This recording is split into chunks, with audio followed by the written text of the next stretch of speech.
Muy bien, el yelmo de la salvación, ese es el tema del día de hoy. Efesios 6:17 dice que debemos de ponernos el yelmo de la salvación. Efesios 6 nos habla acerca de la armadura de Dios, no la armadura nuestra, la armadura de Dios. Es su armadura la que nosotros tenemos que poner. Todos acá estamos en una guerra. Todos los que estamos acá estamos bajo algún tipo de ataque, cada uno de nosotros. Ninguno se escapa. Cada uno, y si no lo estás, te vendrá.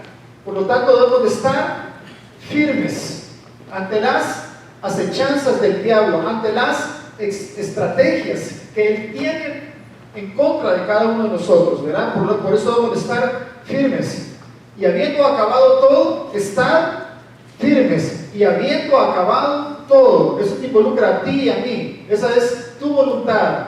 Habiendo acabado todo, entonces estar firmes en el Señor, con toda la armadura de Dios. Hemos estado viendo una serie de temas. Hoy estamos viendo básicamente el tema número 8, que es el yelmo de la salvación o el casco de la salvación. Aaron estuvo compartiendo con ustedes el sábado pasado acerca de tener el apresto del Evangelio, el calzado del Evangelio. Todavía no he escuchado la prédica, creo que se estará subiendo pronto, o no sé si ya se subió, pero quiero escucharla, no me aguanto por escucharla. Escuché que fue de mucha bendición, así de que, hermanos, todo lo que hacemos es para bendición de cada uno de nosotros, ¿ok? ¿Sabe usted cuántos mueren en los Estados Unidos por accidentes en la cabeza? Cada día en los Estados Unidos mueren 153 personas por un golpe en la cabeza.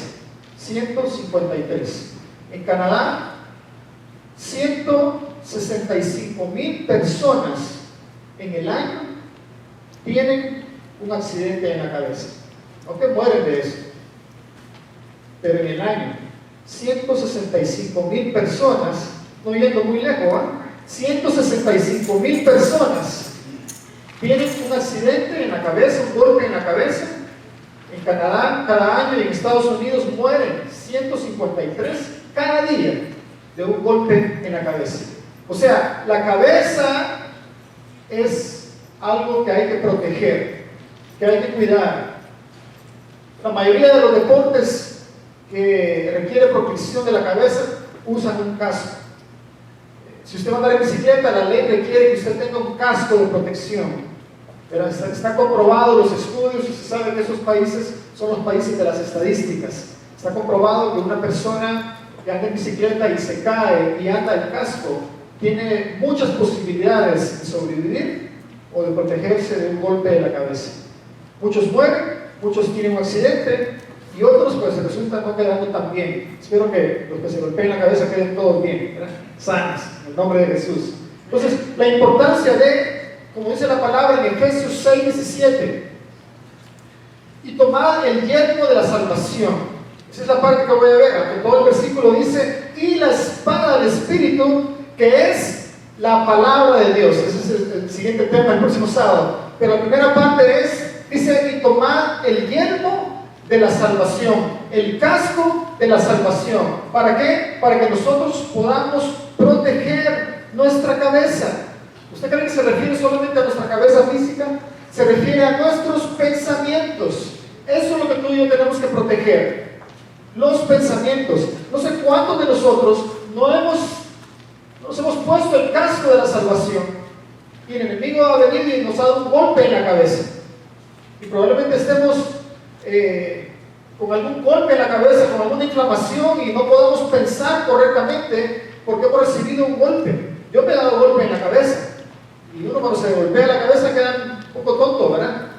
Mejoré, ¿verdad? Mejoré, ya estoy mejor, pero queda uno atontado y no puede uno ver claramente el golpe en la cabeza. Usted ve a los boxeadores, le apunta daño a la cabeza, porque entre más golpe le dé a la cabeza, lo debilita, lo marea y hasta que lo termina noqueando, ¿verdad? Lo tira al suelo. Entonces el enemigo también va a buscar golpearte en la cabeza. Estamos en una guerra. Por eso tú y yo debemos de ponernos el casco de la salvación, el yelmo de la salvación. Estar seguros y protegidos nuestros pensamientos. La palabra de Dios dice que Dios unge mi cabeza con aceite. Es la cabeza la que Dios unge con aceite. Eso está en el Salmo 23 y es una figura de una oveja. ¿Por qué el pastor unge la cabeza con aceite? Siendo la cabeza algo muy importante, lo que da dirección. Las ovejas son expuestas a diferentes animales, insectos, moscas que provocan en su cabeza infecciones en sus oídos, en sus fosas nasales, en su boca, en su visión. Y el aceite les permite a ellas estar protegidas. La cabeza debe estar protegida. Por eso Él unge mi cabeza con aceite. El aceite de Dios es la protección de Dios para cada uno de nosotros. Él unge mi cabeza con aceite. Mi copa está rebosando. Si tu cabeza no es ungida, tu copa no va a estar llena, porque la unción cae en la cabeza. Y lo que cae de la cabeza cae en la copa. ¿Se da cuenta? Entonces, lo que nos va a ungir primero es tu cabeza, tu mente, tus pensamientos. Son los que Dios unge en cada una de nuestras vidas. Y por eso debe de estar protegida nuestra cabeza, siendo la cabeza símbolo de gobierno. La cabeza es símbolo de autoridad, de gobierno, de liderazgo, de dirección. Y si nosotros no cubrimos nuestros pensamientos con el yelmo de la salvación, con el casco de la salvación, si no protegemos nuestra mente, si no protegemos nuestros pensamientos, entonces es bien posible que nos encontremos en una situación sin dirección, sin gobierno, sin autoridad, sin visión. La palabra de Dios dice que sin visión el pueblo se desenfrena. Si no hay visión, no hay dirección. Estamos confundidos, estamos perdidos. La vista, los ojos están en la cabeza. La visión está en la cabeza. La boca está en la cabeza, con la que damos dirección, con lo que hablamos. Y sobre todo nuestros pensamientos. El problema es que mucha gente está dirigiendo su vida desde su corazón, con sus emociones. Y nosotros no somos llamados, de acuerdo a la palabra de Dios, a dirigir nuestra vida en cómo me siento, en mis emociones. ¿Qué problema están lidiando con eso? Lo digo por experiencia, ¿verdad? Uno mismo tiene que lidiar con eso. Pero uno también tiene que relacionarse con otras personas. Y se vuelve complicado tener que dirigir nuestra vida a través de nuestras emociones y cómo me siento. A veces decimos, hoy no le hablo porque parece que está de mal humor, ¿verdad? Eso quiere decir que la persona, su estado de ánimo no está tan bien, porque dejamos que nuestra vida sea gobernada por emociones, por cómo me siento. No es que los sentimientos y las emociones sean malas, pero deben estar sujetos a nuestros pensamientos, pero pensamientos correctos, pensamientos de Dios, pensamientos de la palabra de Dios, aún no nuestros propios pensamientos, son los pensamientos de Dios que deben de gobernar nuestra vida, cada uno de nosotros, no nuestras emociones. Estoy seguro que aquí hay gente que algunas veces no ha venido a la iglesia porque no siente el deseo de venir a la iglesia. Empezando por mí. A veces, yo no quiero venir a la iglesia a veces, pero no guío mi vida por cómo me siento, por emociones. Uy, qué bárbaro este pastor, mejor busco otra iglesia. A todos nos pasa. A donde usted vaya, nada más que no lo dicen, ¿verdad? Pero a todos nos pasa. Pero el hecho de que nos pase no quiere decir que lo tenemos que hacer, ¿me explico? El hecho de que usted no sienta leer la Biblia no quiere decir que no la tiene que leer. Lo que estamos aprendiendo y viendo es cuán importante es a no dirigir nuestra vida por nuestras emociones, porque nuestras emociones cambian, nos traicionan. No siempre son las mismas. Un día nos sentimos contentos, otro día nos sentimos tristes. La misma gente utiliza expresiones como hoy no estoy de ánimo, no me siento, mejor otro día. ¿Por qué? Porque eso indica que su vida está gobernada por sus emociones. Y las emociones cambian dependiendo de las circunstancias. Si todo va bien, nos sentimos contentos y alegres, pero con el primer problema se se va abajo al suelo nuestras emociones, nuestro ánimo. Un día estamos aquí proclamando serle fiel a Dios y te seguiré hasta la muerte. Y cuando la prueba viene, cuando nuestra vida está en peligro, hasta lo negamos, o maldecimos, o volvemos a lo de antes. Es lo que le pasó a Pedro, ¿verdad? Prometió serle fiel a Dios hasta la muerte, entregar su vida por Él, pero cuando vio su vida en peligro, experimentó temor. ¿Qué hubieras hecho tú? Quizás lo mismo. ¿Qué hubiera hecho yo? Quizás lo mismo. Cuando experimentó temor, cuando sintió miedo, cuando vio su vida que corría peligro, huyó, se escondió, negó al Señor.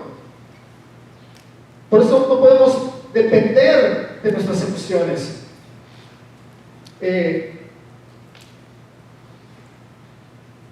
Cuando Dios dice en su palabra que nosotros debemos de pensar en todo lo bueno, en todo lo amable, en todo lo de buen nombre, en eso debemos de ocupar nuestra mente, nuestro pensamiento. Entonces eso quiere decir que tú y yo tenemos la decisión, cada día tenemos opciones. Tú y yo podemos decidir qué pensar, cada uno de nosotros. Este es el día que hizo el Señor. Ahí viene tu voluntad, ahí viene nuestra voluntad, ahí viene nuestra decisión. Este es el día que hizo el Señor, me alegraré. Requiere tu voluntad, requiere tu decisión. Aunque la higuera no florezca, ni hayan frutos en los olivos, aunque faltara el producto y faltara el aceite y las circunstancias fuesen cada día peor, con todo ese Habacuc me alegraré en el Señor. Entonces, este es el día que hizo el Señor, me alegraré y me gozaré en Él. Esa es la decisión que tú y yo debemos de tomar. Amén. Pero a veces decidimos por emociones. Otra vez estuvimos, hace 2 años creo yo, en el dealer de la Honda, ¿verdad? Con mi familia, mi esposa, cuando andábamos en el proceso de comprar otro vehículo. Y fuimos a la Honda y me subí al Honda Civic, ¿verdad? ¡Ah, qué bonito el carrito!, ¿verdad? Deportivo, yo me subí y mi esposa solo me miraba como que dice, ya se emocionó ¿verdad? Y se me quedaba viendo. Y yo con el vendedor, y había traído hasta la chica, ¿verdad? Hasta una chica había ahí, ya estaba medio celosa de mi esposa, porque pensaba que me quería llevar la chica. No, yo quería el carro, no la chica.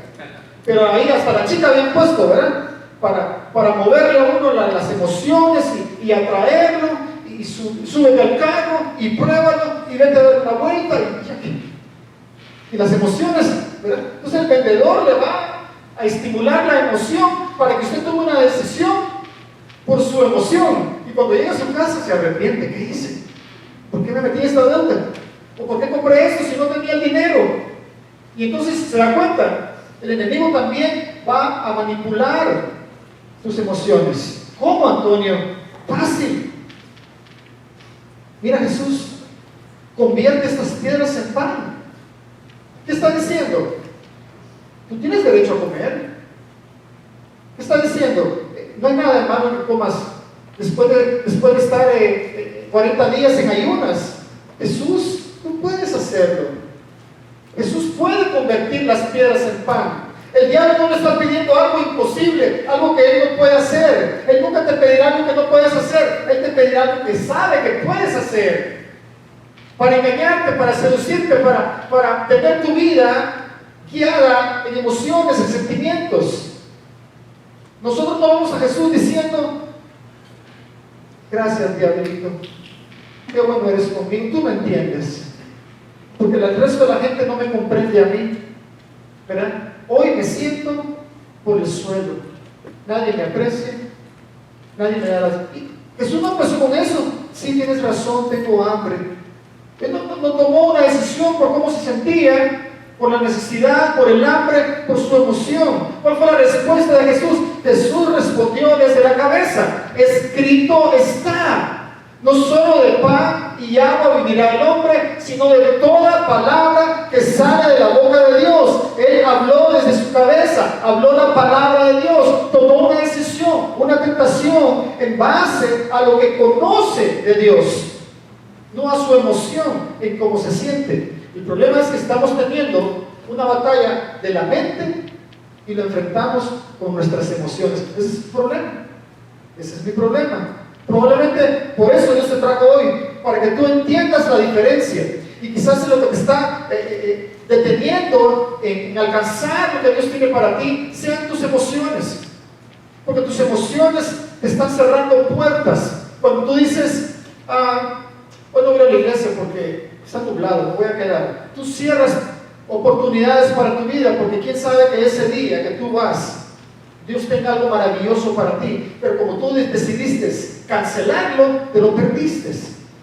Y yo sé que algunos son bien listos y dicen, pastor, que buenas estrategias se usa para que la gente llegue a la iglesia. Tú te puedes quedar si quieres, pero tú cancelas la oportunidad en tu vida.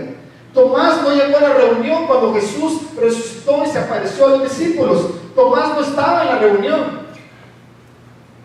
A lo mejor había un partido, el clima estaba bien y anduvo allá por el mar de Galilea haciendo un asadito. Yo no sé qué andaba haciendo Tomás, pero no llegó a la reunión cuando Jesús se manifestó. Y a la siguiente reunión, cuando Tomás llegó, primero se perdió de ver a Jesús resucitado.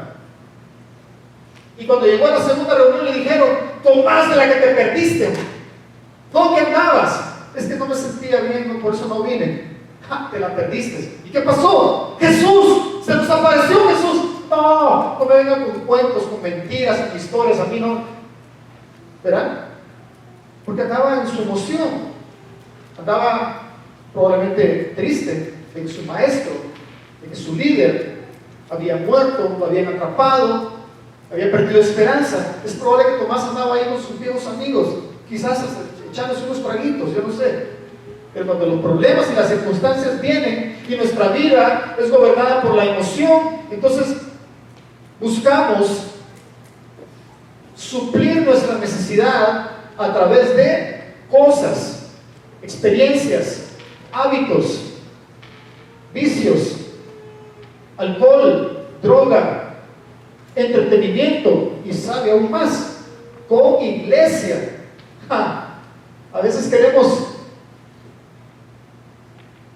A veces vemos la iglesia como un sedante para nuestra necesidad únicamente. Estamos teniendo experiencias de iglesia. No somos llamados a tener experiencias de iglesia. Somos llamados a tener una experiencia con Cristo, un encuentro con Él, comunión con Él, que tú le conozcas, que tú le hables, que Él te hable, que tú clames a Él, que tú le alabes, que tú le adores, que tú le sirvas. En cualquier circunstancia, tú estás parado en el Señor, tú estás confiado en el Señor. Tú puedes decir, Jehová es mi pastor, nada me faltará. Confiado en el Señor. Entonces queremos enfrentar la batalla de la mente con nuestras emociones. No se puede. Tú no puedes enfrentarla así. Dice la Biblia que las armas de nuestra milicia es un término militar. Cada uno de nosotros estamos en una batalla. Y yo sé que tú lo entiendes porque anoche tuviste una batalla. Todos los pensamientos que vinieron al acostarte. Dormimos pero no descansamos. ¿Por qué? Porque hay una batalla en nuestra mente. Estamos pensando en el problema, estamos pensando en lo que nos hace falta, en la necesidad, en lo que todos tenemos. Todos tenemos pruebas, dificultades, necesidades, luchas. Cada uno de nosotros las tenemos a diferente nivel y cada uno de nosotros acá está bajo un ataque. Y si no es hasta a punto de experimentar un ataque en tu mente. La Biblia dice que las armas de nuestra milicia, término militar, de nuestra guerra, de nuestra lucha, las armas de nuestra milicia no son carnales, no son humanas. Tú no puedes enfrentar esta lucha con medios humanos. Las armas de nuestra milicia no son carnales, sino son poderosas en Dios. Ahí está el poder. Qué lindo que dice poderosas en Dios. No dice poderosas en mi capacidad. Porque yo creo que cada uno de nosotros hemos llegado al momento de decir, yo puedo resolver esto, como siempre lo has hecho, o como siempre lo hemos hecho. Pero Dios nos va a llevar a un momento en el cual nuestro dinero nos puede salvar, ni nuestra capacidad nos puede salvar, ni nuestra experiencia nos puede salvar, ni Canadá mismo nos puede salvar, ni el dinero puede salvarte. ¿Por qué? Porque Dios quiere que tú y yo experimentemos el poder de Dios y dependamos totalmente de Dios. Esta semana o la semana pasada me encontré a alguien y la plática fue muy especial. Y esta persona me dijo: he estado orando a Dios y lo que he estado viviendo, yo le dije al Señor: Señor, no me has traído hasta este punto de mi vida para dejarme aquí abandonada, aquí tirada. No es posible, Señor, que tú me hayas traído hasta este punto y que te olvides de mí. Señor, tú eres poderoso. Y ella dice que Dios le respondió a ella y le dijo: yo no soy poderoso, yo soy todopoderoso, que es muy diferente. Y me llenó de tanta alegría escuchar a esta persona hablar de esa manera, hablar con ese nivel de entendimiento, con ese nivel de relación con Dios. Y yo le dije: escúchate cómo tú hablas, escúchate las palabras que estás diciendo, escucha el nivel de relación el cual tú estás hablando y expresándote de Dios. ¿Y sabe qué? Esa persona es de esta iglesia. Qué bendición, ¿qué le parece? ¿Ah? Denle un aplauso, Señor. Denle un aplauso, Señor.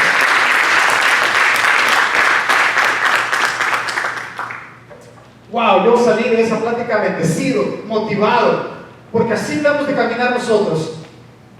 No dependiendo de mi emoción, de cómo me siento, de cuán complicado está el problema o las circunstancias, sino en lo que Dios dice, en lo que Dios te ha declarado. Por eso tienes que conocer la palabra de Dios, porque las armas de nuestra milicia no son carnales, sino poderosas en Dios para la destrucción de fortalezas que se levantan en contra del conocimiento de Dios. Fortalezas. Otra versión dice imaginaciones. Muchas veces lo que nos estamos imaginando, una imaginación, es algo de algo que podría suceder. No ha sucedido, pero simplemente pensar en lo que podría suceder nos paraliza. ¿Y qué si no me aceptan? ¿Y qué si no ¿Y cómo voy a hacer para criar a mis hijos? ¿Y cómo voy a hacer para pagar mi deuda? ¿Y cómo voy a hacer para estudiar? ¿Y cómo voy a hacer ante estas circunstancias? ¿Y qué si pierdo mi trabajo? ¿Y qué si me muero? Mis hijos quedan solos. La posibilidad de algo nos destruye, nos contamina la mente, el pensamiento, te está enfermando. ¿Por qué? Porque es estrategia del enemigo, traer imaginaciones a tu mente de lo que podría pasar. No ha sucedido, no es real, pero lo estás imaginando de tal manera que tú empiezas a reaccionar como que fuera cierto, porque la mente es poderosa. Por eso es que tú y yo no debemos dedicar nuestra mente a pensamientos negativos. Debemos de llenar nuestra mente con las verdades de Dios, con la palabra de Dios, con lo que Dios ha dicho, con el conocimiento de Dios. Y el enemigo se va a levantar en contra del conocimiento de Dios. Seguimos en el mismo versículo, ¿verdad? No crean que se me ha olvidado.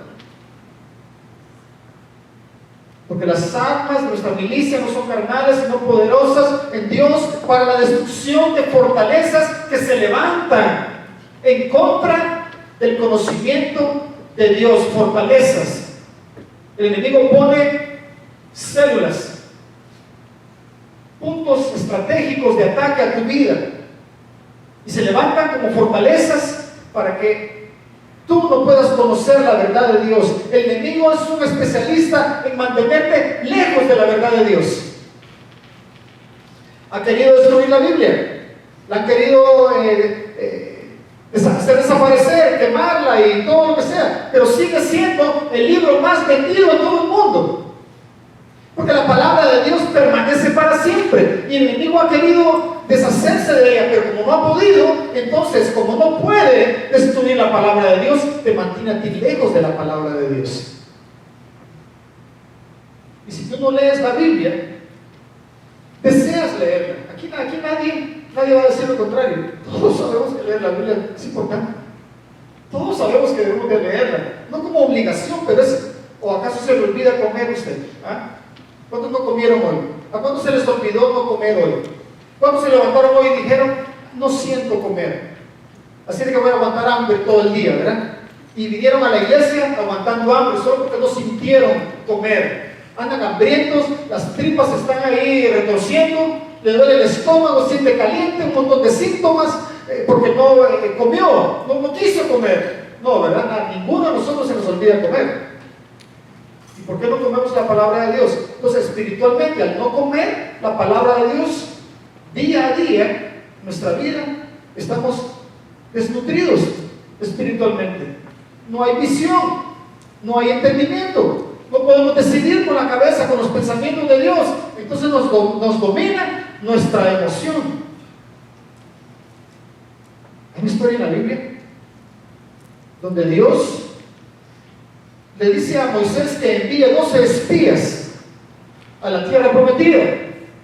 Moisés llama a 12 espías, entre ellos está Josué y Caleb, y les dice: vayan a la tierra prometida a espiar, tráiganos una muestra de lo que es allá, el lugar donde Dios los va a entrar, la tierra prometida, el lugar de bendición. Dios les está dando un adelanto, y los 12 espías van a espiar la tierra y traen una muestra de lo que hay allá. Y dice que traían un racimo de uvas muy grande que tenía que estar cargado entre dos. Traían la prueba del tipo de fruta que allá se producía en ese lugar. Y qué interesante que dice que eran uvas, ¿verdad? Porque habla del fruto. Juan 15 dice que Dios es la vid y nosotros somos los pámpanos, las uvas. Y dice que el que no permanece en mí, la uva que se desprende de la vid, se seca. Pero si permanece en la vid, da fruto. Entonces nos habla del fruto de Dios en tu vida. Cuando tú le das espacio a Dios en tu vida se vuelve fructífera. Entonces cuando nosotros decimos: ¿por qué a mí todo me sale mal? ¿Por qué me van mal las cosas? ¿Por qué yo no tengo paz? ¿Por qué todo el mundo está contento? Es porque tú no estás permaneciendo en Dios. Entonces las circunstancias no están tan bien y decimos: Dios no está ayudándome, Dios no está haciendo nada por mí. No es que Dios no esté haciendo nada por ti, es que tú y yo no estamos haciendo nada por Dios. Dios quiere bendecirte. Y Moisés envía 12 espías y cuando regresa traen una muestra. Dios siempre nos da un adelanto de lo que Él tiene para ti. ¿Y dónde está? Yo no lo veo. Por eso es que tú tienes que proteger la cabeza. Estamos hablando de la armadura de Dios, de ponernos el casco de salvación, de ponernos el yelmo de salvación y la protección a nuestra mente, a nuestros pensamientos. Dios quiere bendecirte. Y así como le dijo a Moisés: vas a poseer esa tierra. ¿Cuáles serán las características de esa tierra? Una tierra que produce leche y miel, que fluye leche y miel. Era una tierra próspera, bendecida. Iban a entrar a poseer lo que Dios tenía para ellos. Quiero decirte algo: tú vas a entrar a poseer lo que Dios tiene para ti, ¿ok? Porque hay cosas que te pertenecen a ti, pero aún no las has tomado, porque eres tú y yo que tenemos que poseerlas por la fe. Yo no veo que Dios sobre en mi vida, yo no veo las promesas de Dios, yo no veo un adelanto de Dios. Dios te lo va a dar y Dios nos lo da. ¿Y sabes cómo Dios lo hace? Él deposita en tu espíritu cosas que tiene reservadas para ti. Cosas que ojo no vio, ni oído oyó, ni han subido al corazón del hombre. Son las cosas que Dios tiene reservadas, preparadas para los que le aman. ¿Cuántos aman a Dios? Pues Dios tiene cosas preparadas. Pero Él va a depositar en tu espíritu. Cuando tú tienes comunión con Dios, Él te revela sus secretos, sus deseos, sus planes, y empiezan a fluir en tu vida. Sus pensamientos. Deleítate a sí mismo en el Señor. Y Él, ayúdenme por favor. Ya le dije que aquí vamos a predicar juntos. Deleítate a sí mismo en el Señor y Él te concederá las peticiones de tu corazón. Encomienda al Señor tu camino, confía en Él y Él hará. Él concederá las peticiones de tu corazón. ¿Sabe qué quiere decir eso? La verdadera aplicación. La verdadera aplicación no es que Dios me concederá todos mis gustos y mis caprichos y lo que yo quiero, que me lo dé, porque lo quiero y punto. Tú no puedes obrar así con Dios. Tú no puedes venir con Dios y decirle, dame ese novio, yo lo quiero así, ¿verdad? Y lo quiero y me lo consigues. Usted no puede venir con Dios así. No son esas peticiones las que Dios va a conceder. Cuando tú te deleitas en Dios, deleítate en el Señor, ¿sí? ¿Qué quiere decir? Que tú estás sediento de Dios. Es como cuando uno compra un carro nuevo, ¿verdad? Sobre todo los hombres. No sé, las mujeres tal vez una pistola del pelo, ¿verdad?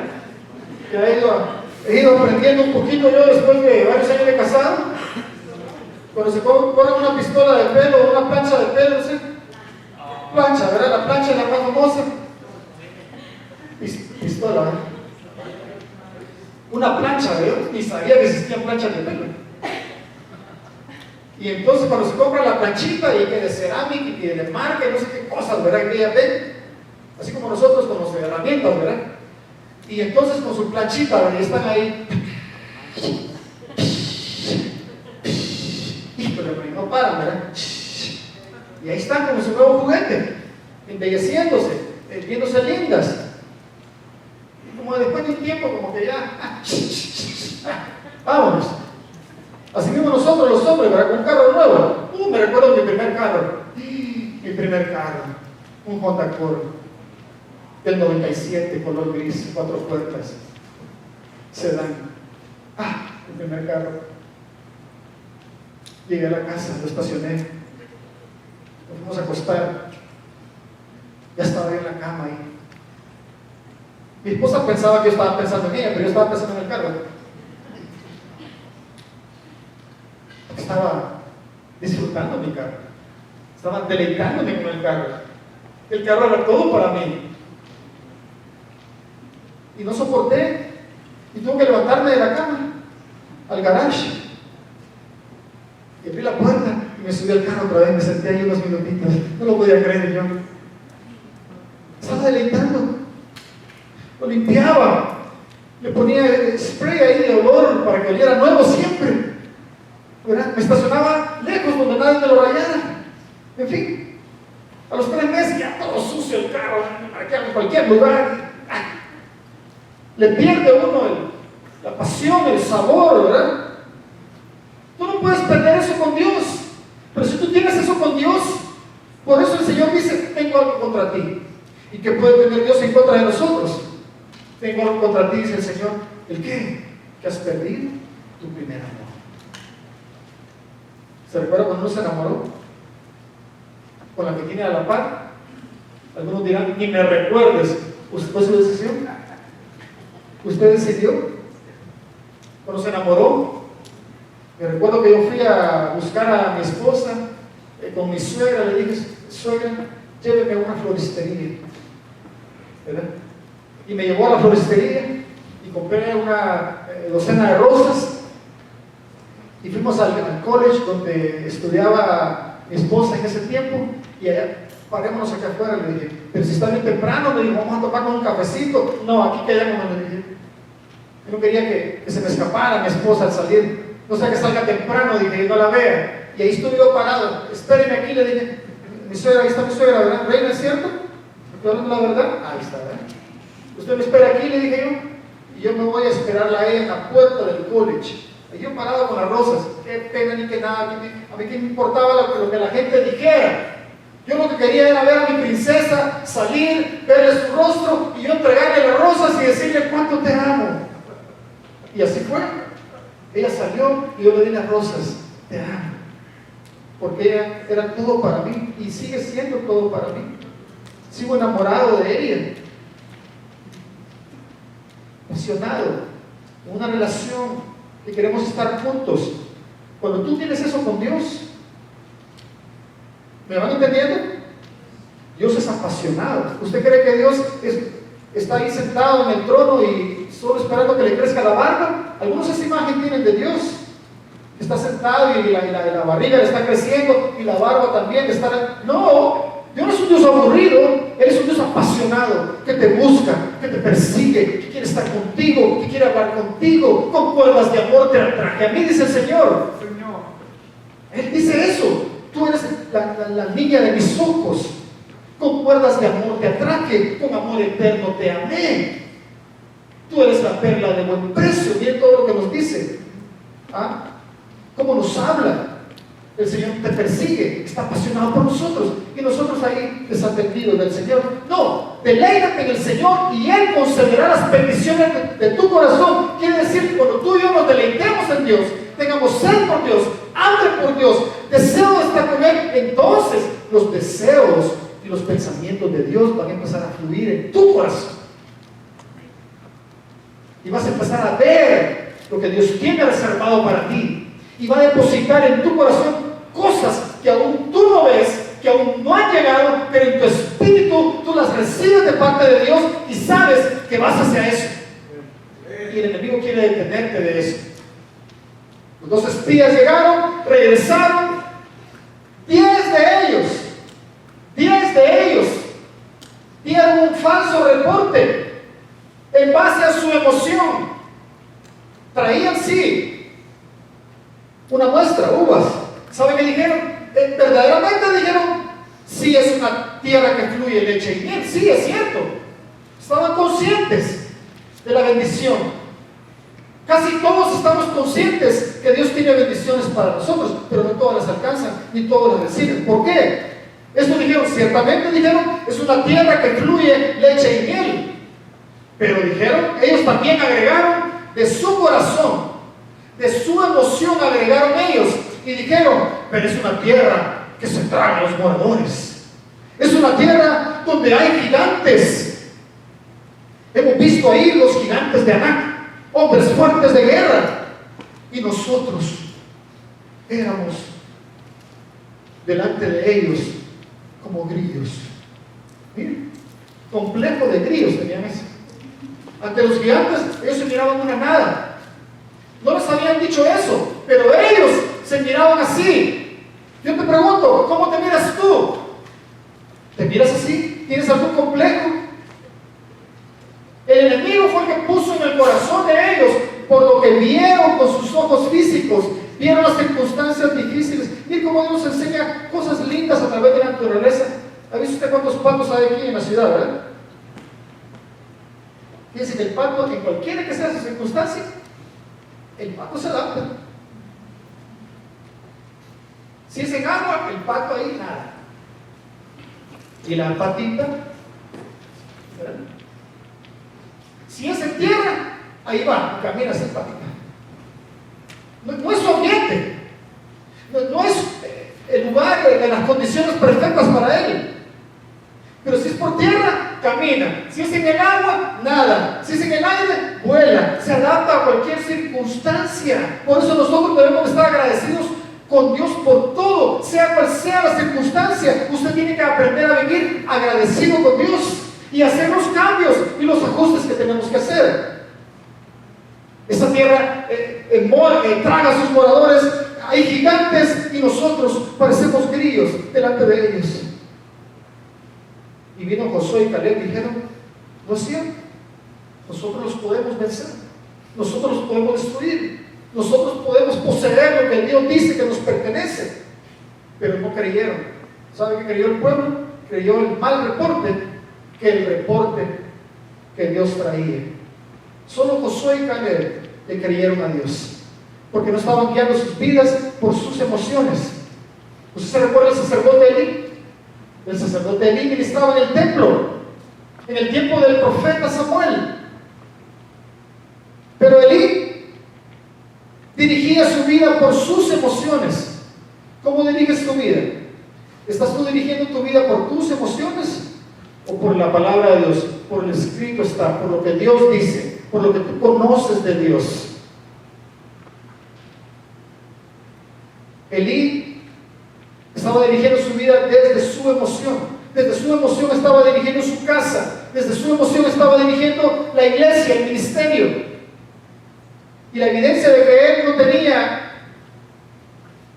una vida gobernada gobernaban por sus pensamientos, por el orden de Dios, es que sus hijos andaban en un descontrol. Onis y Fines, ¿verdad? Andaban en un descontrol los dos. Sus hijos andaban. Sexualidad era el pecado, era el problema. Andaban detrás de todas las muchachas de la iglesia, en el mismo templo, haciendo cosas inmorales.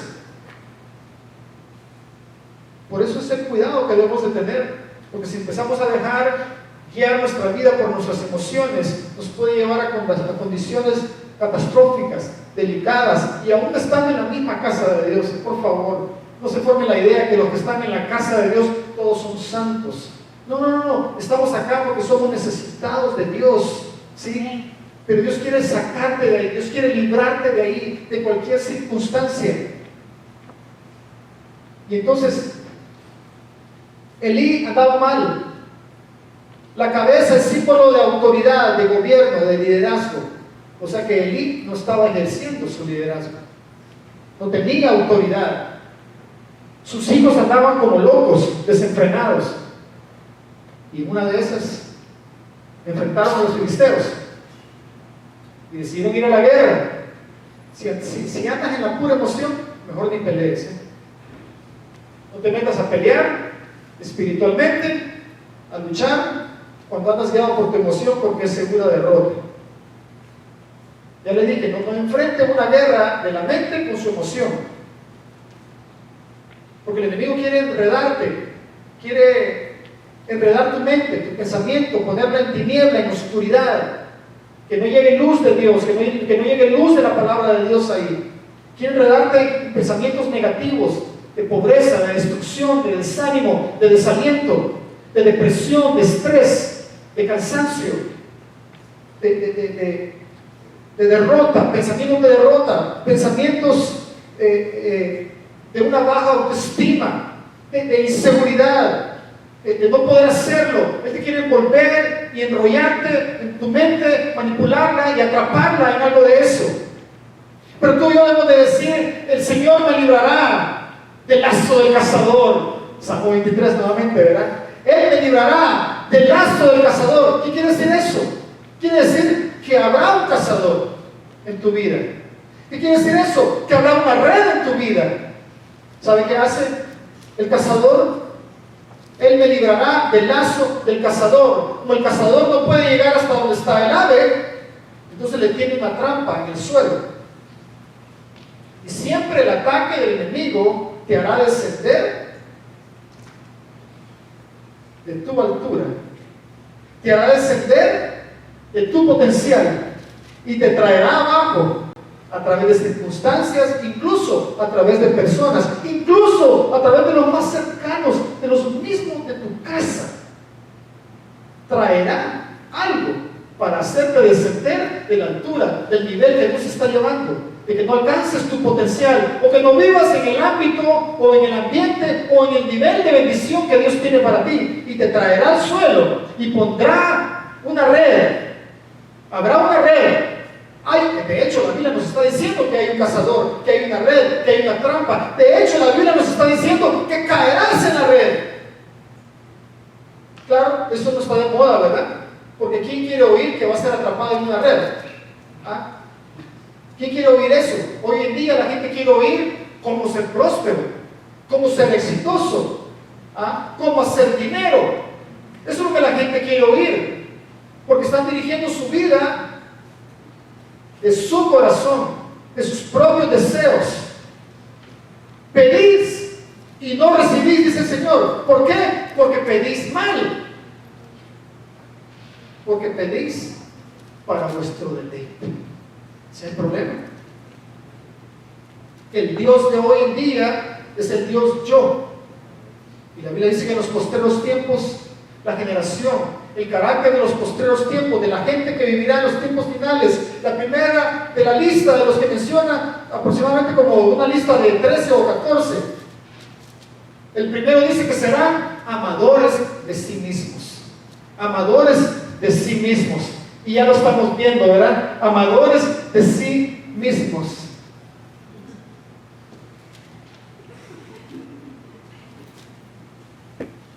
Estoy haciendo yo. amadores de sí mismos.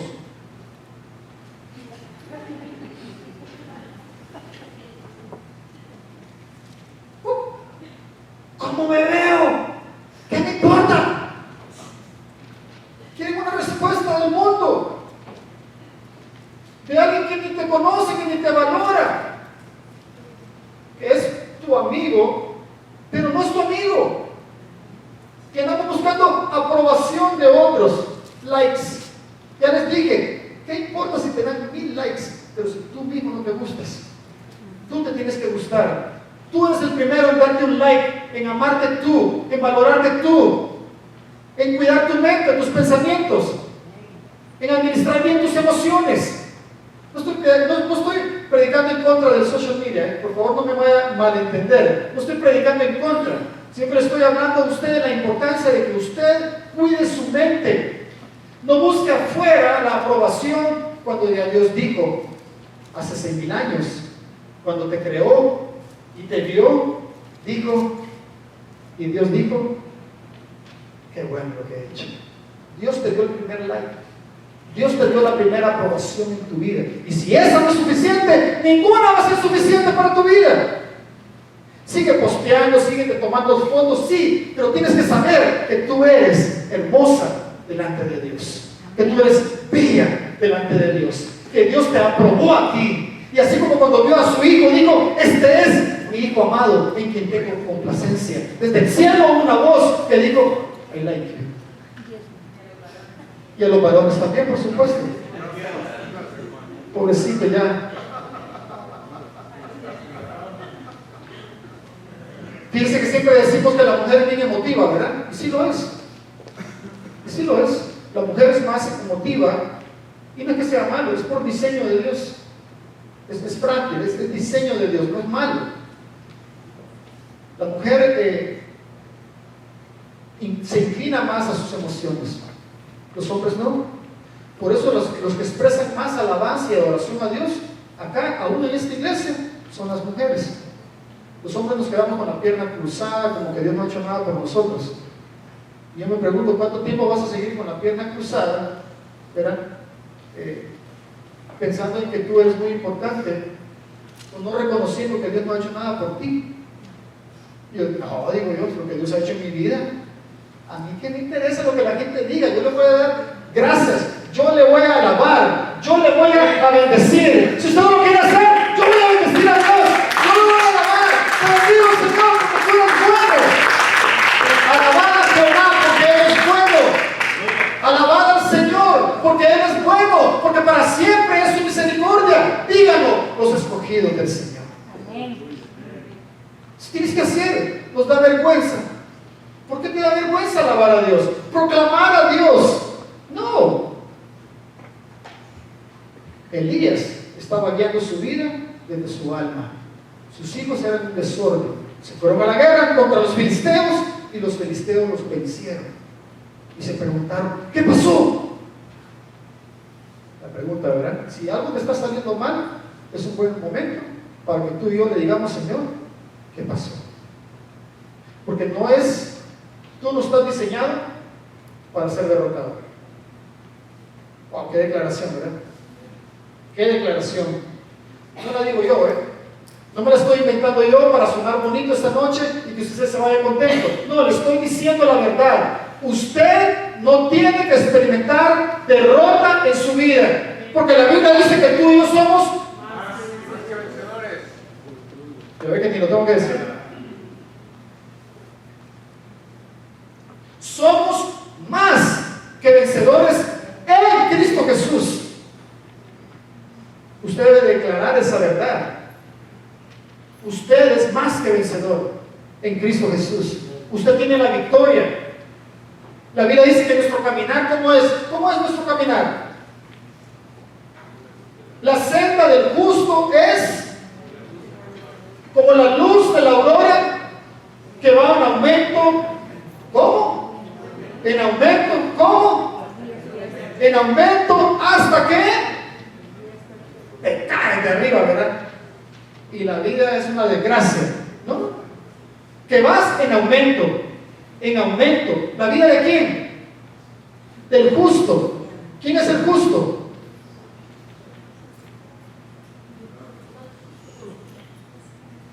El justo es, Romanos 5 dice, justificados por la fe, tenemos paz para con Dios por medio de nuestro Señor Jesucristo, por quien también tenemos entrada. ¿A qué? A esa gracia en la cual ¿cómo estamos?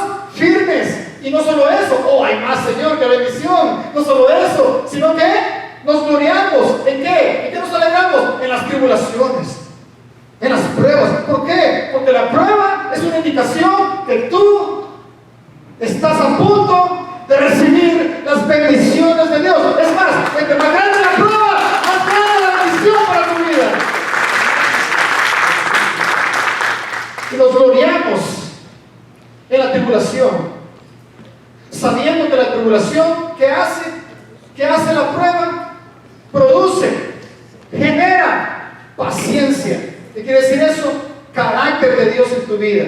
Carácter de Dios en tu vida. Dios envía pruebas porque las pruebas es el medio para moldearte, para transformarte, para darte un carácter. Deja ya de estar resintiendo las pruebas en tu vida, porque estás resintiendo un diseño de Dios. Y como no lo entendemos, nos empezamos a quejar con todo el mundo y a ver a quién ha hecho la culpa. Somos unos, y yo me incluyo, ¿verdad? Porque estoy hablando de mi corazón, ya el mensaje no sé ni cuál es. Voy al mensaje, pero somos a veces unos caínes. ¿Qué es eso? Dice. ¿Usted recuerda la historia? Caín mató a quién? A Abel. Caín mató a su hermano. Adán y Eva tuvieron sus primeros dos hijos. El primero, Caín. Caín y Abel. La verdad que no me acuerdo cuál fue el primero, porque hay algunos que me siguen, ¿verdad? Pastor, usted dijo que el primero fue Caín. No me acuerdo ahorita, así me salió, pero no importa. La cosa es que Caín mató a Abel. ¿Por qué lo mató? ¿Ah? Por celos. ¿Qué es celos? ¿Un sentimiento? ¿Por qué Caín tenía celos? ¿Perdón? Porque Abel una mejor ofrenda. O sea, Dios vio con agrado la ofrenda de Abel, ¿verdad? Es lo mismo. Dio una mejor ofrenda y Dios vio con más agrado, o sea que a Dios le gustó más la ofrenda de Abel. ¿Por qué? Porque Abel no solamente dio la ofrenda, sino que la dio con fe. Caín dio la ofrenda también, pero no la dio con fe. Y cuando Caín vio que Dios bendijo a Abel, lo que pasa es que leemos bien rápido, ¿verdad? Pero después de la ofrenda, Abel era bien próspero, bendecido, la gente lo quería. Venían los dos caminando, Abel y Caín, y la gente buscaba a Abel porque querían estar con Abel. Y el Caín decía, oye, la gente no quiere hablar conmigo, solo con aquel. Este tipo que me cae mal, yo no sé qué tiene que se cree ¿ah? Que se cree que se cree el otro, todo el mundo. Y la gente termina enojada con todo el mundo.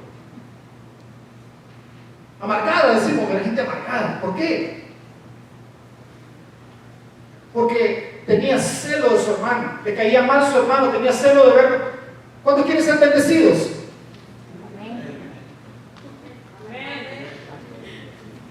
Les voy a dar otra oportunidad así, porque eso me dice mucho. ¿Cuántos quieren ser bendecidos? Todavía hay un par ahí que con duda. Y el Señor no tenga miedo al diablo, porque sabe todo otro pensamiento que trae el diablo.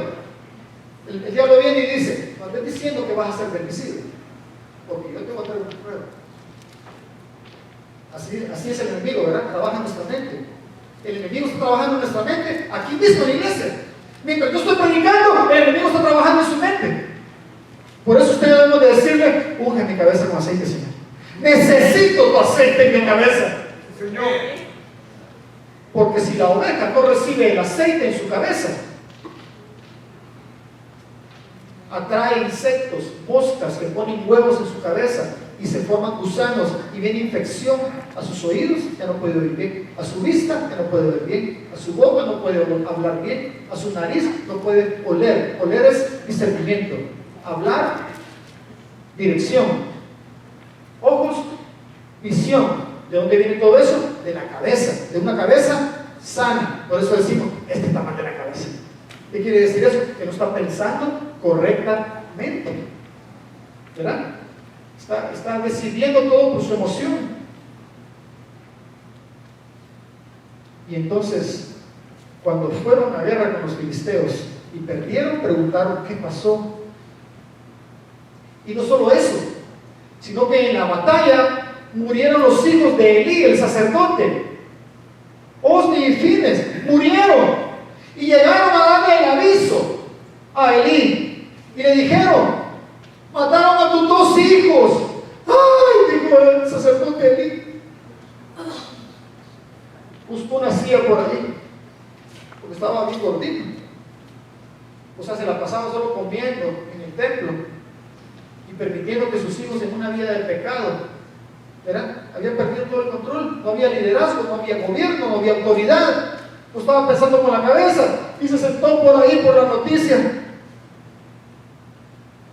Y cuando le dijeron, y se han llevado el arca de Dios, ¡ay!, dijo. Y una de las esposas de su hijo, al escuchar esa mala noticia, dice que estaba embarazada y le vinieron contracciones de la mala noticia, y entonces dio a luz. Y cuando iba a dar a luz, dio a luz, pero ella murió por pura pérdida, miren, pura tragedia. Y entonces le nació el hijo. ¿Cómo se llamaba?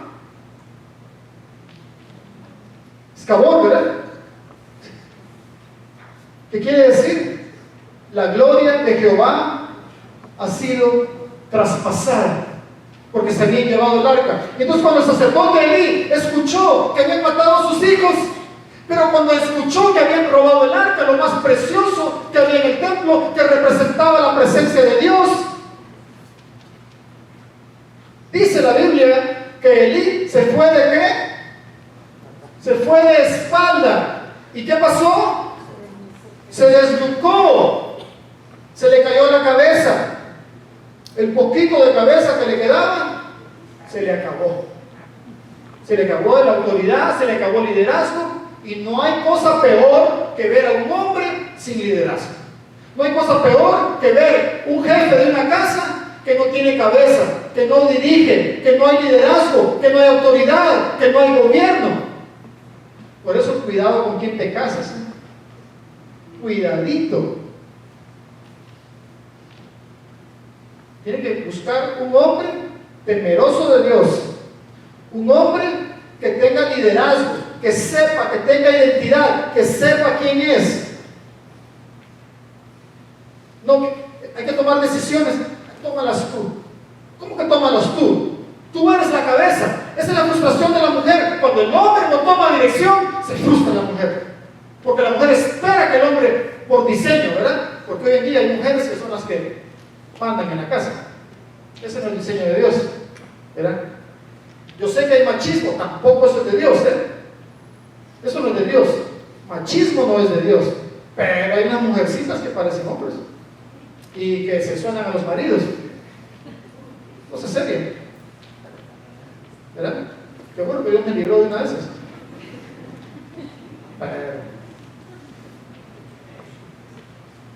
Entonces, ¿qué pasó? Perdió la cabeza. Y así podía seguir. ¿Usted recuerda a Saúl? El profeta Samuel le dijo: espérame hasta que yo regrese para ofrecer el sacrificio a Jehová. Y como Samuel se tardaba, ahí estaba el Saúl así, miren. Estaba el Saúl ahí con el sacrificio, ¿verdad? Y entonces van a ver el reloj, así como están algunos ahorita que dicen: ya está en esto.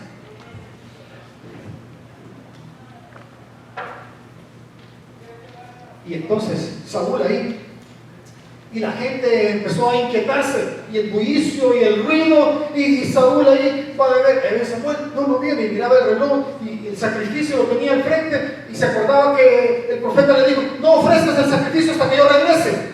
Pero como la gente se empezó a ir, Saúl vio que la gente se empezó a ir, y para que no se fueran, para que no se sintieran mal, él se sintió afligido, se sintió preocupado, su emoción se le metió en el camino. Y cuando vio que la gente se iba, se desertaba, dice la Biblia, entonces Saúl, al ver que eso estaba pasando, se movió por la emoción y ¡pum!, ofreció el sacrificio. Y cuando ofrece el sacrificio, he aquí Samuel que va llegando. ¡Ay, Dios mío!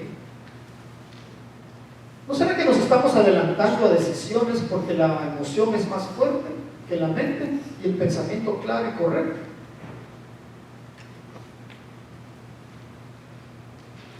¿Qué decisiones estás tomando? 153 muertos en los Estados Unidos cada día por un golpe en la cabeza. ¿Cuántos de nosotros tendremos un golpe en la cabeza que no se ve, pero hay inflamación de pensamientos contrarios a los de Dios, de pensamientos que no están dentro del propósito de Dios? ¿Sabías tú que la Biblia dice que nosotros somos como las águilas? Los que esperan en el Señor. ¿Sabes quiénes son los que esperan en el Señor? Los que esperan en el Señor no quiere decir los que se quedan así sentados, así como que dice, a ver qué va a hacer Dios, que Dios es un problema. Eso no es lo que esperan en el Señor. No quiere decir estar esperando sentados sin hacer nada. Los que esperan en el Señor son aquellos que están haciendo la voluntad de Dios, confiando en el Señor, caminando de acuerdo a la instrucción que Él dio. Esos son los que esperan en el Señor, los que confían en lo que Él dijo, los que no se mueven, no se salen de lo que Dios ha dicho en su palabra, y aunque se salgan, se dan cuenta y corren nuevamente a meterse dentro de la voluntad de Dios. Entonces esos, los que esperan en el Señor, levantarán sus alas como las águilas. Entonces la misma tormenta, la misma circunstancia que el águila enfrenta, se eleva por encima de la tormenta y se mantiene en las alturas. El problema que ha llegado a tu vida es para que te eleves a otro nivel, como un águila. Y no seamos como las gallinas, que al venir la tormenta salen corriendo. Por eso dicen que parece como que es chicken with no head, ¿verdad? Como gallina sin cabeza, corriendo. ¿Por qué? Porque no tiene dirección. Como que no, hasta el dicho, miren, hasta los dichos populares, va corriendo como gallina sin cabeza. La tiene, pero que no va pensando, está diciendo. Va por cualquier lugar, ahí, a un hoyo, a esconderse. Efectos, ¿verdad? ¿Qué más quiere usted, predicador, que sabe hacer efectos?